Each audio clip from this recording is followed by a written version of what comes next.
Katika kuboresha huduma ya ubingwa na ubingwa bobezi nchini, Hospitali ya Taifa Muhimbili imefungua pazia jipya kwa kumleta daktari bingwa wa mfumo wa chakula na ini kwa watoto, daktari pekee kuwepo Tanzania.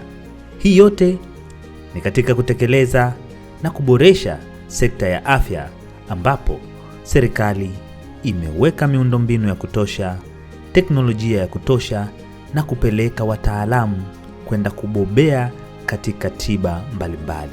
Dr. Living Mumburi, bingwa wa mfumo wa chakula na ini kwa watoto wa kwanza na pekee kuwepo Tanzania, anatuambia ni namna gani aliweza kwenda na kubobea katika matibabu haya.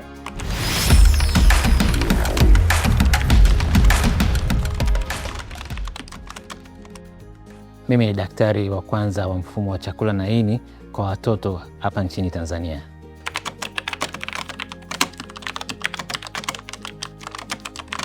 Kwa kweli I feel honored na nasikia furaha, lakini najua kwamba nina majukumu makubwa mbele yangu, kwamba nategemewa na watu wengi na taasisi na nchi.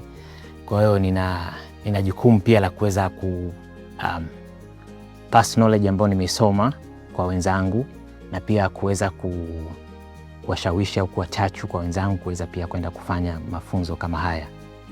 Kwa hiyo ninaona nina jukumu kubwa ambalo ninahitaji kulifanyia kazi, na ninatamani kuona kwamba Tanzania tunakuwa na Center of Excellence ya Pediatric Gastroenterology Tanzania.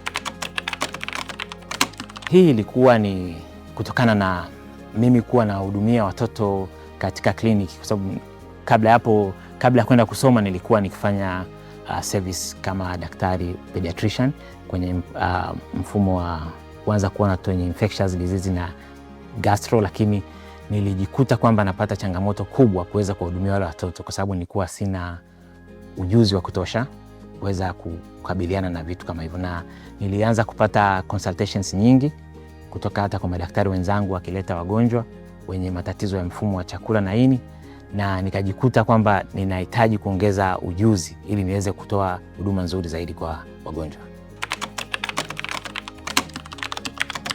Nipende tu kusema kwamba sasa baada ya kurejea tunategemea kuweza kuanzisha au kuboresha huduma ambayo tayari ipo ni kwa watoto na kuanzisha kliniki mbalimbali za ini, lakini vile vile ninaanza kuunganisha nguvu na wenzangu ambao tuko tunafanya kazi, lakini vile vile kumotivate wenzangu pia waende kufanya specialization hii kwa watoto. Ninapenda kushukuru Hospitali ya Taifa Muhimbili kwa kunipa nafasi na kunisapoti kwa kipindi chote ambacho nimekuwa niko masomoni na hadi nimerejea. Kwa kweli nimefarijika sana.